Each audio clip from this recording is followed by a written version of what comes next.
Mathieu, bonjour. Bonjour Jonathan, Quel plaisir de vous accueillir. Merci de vous être prêté au jeu de questions-réponses. merci de m'accueillir. Avec plaisir. Première question.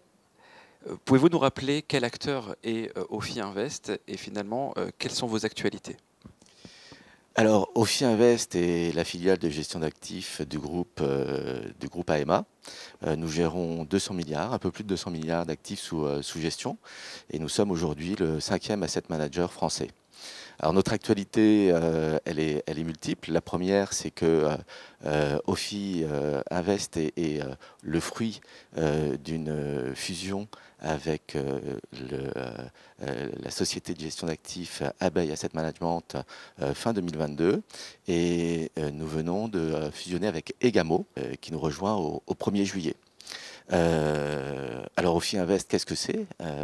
Eh bien, c'est un groupe qui a plusieurs entités. Ophi Invest AM, qui est le spécialiste de la gestion d'actifs cotés.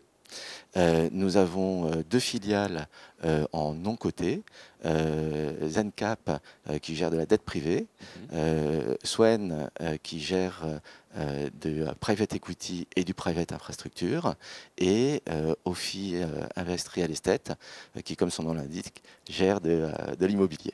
Donc un panel de solutions extrêmement large. Vous parliez tout à l'heure de fusion au sein de vos groupes. On voit que le monde de la gestion de patrimoine évolue avec beaucoup de concentration. Quelle est votre stratégie de distribution sur l'année 2024? Alors, la volonté d'Ophi Invest est de se développer sur trois axes: la clientèle institutionnelle, qui est sa clientèle historique, la clientèle internationale et la clientèle individuelle. Et ça, c'est une volonté importante du groupe de se déployer sur cette clientèle, toujours en partenariat, donc en B2B2C. Hein. Et bien entendu, on va continuer à développer nos partenariats historiques avec les différentes compagnies d'assurance, et aussi, eh bien, on va s'adapter avec ce nouveau marché qui consolide, ces nouveaux groupements de conseillers en gestion de patrimoine qui deviennent très importants. Et donc, on souhaite les accompagner dans leur développement. Et puis, ben, on essaye aussi d'adapter notre offre aux nouveaux enjeux réglementaires, notamment celle à venir de la loi Industrie verte.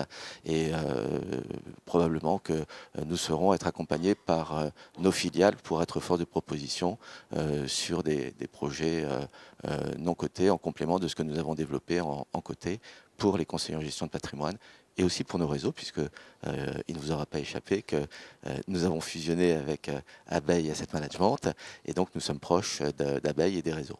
Donc des réseaux internes, des réseaux externes pour pouvoir finalement proposer les solutions au plus grand nombre.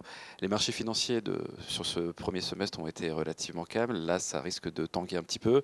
Quelles sont les solutions que vous mettez en avant sur ce deuxième semestre? Alors, c'est compliqué cette question. Donc, on n'a pas de boule de cristal. Nous, on a le sentiment que le marché du crédit est résilient et devrait rester résilient. On verra quels seront les résultats des élections dans les semaines à venir. Là, pour l'instant, on voit qu'il y a un petit peu de volatilité sur les marchés. Les spreads s'écartent un petit peu et on pense que ça sera encore des opportunités à venir. Donc, on aime bien le high yield dans le crédit. On l'aime bien sur de la gestion active. On l'aime bien aussi sur des produits datés, donc à maturité. Et aujourd'hui, on a encore en commercialisation deux produits datés, un avec une échéance 27 et un autre avec une échéance 29. On aime bien aussi des produits actions résilients, produits thématiques, et nous avons dans notre offre une gamme qui investit sur des actions internationales avec une thématique pricing power.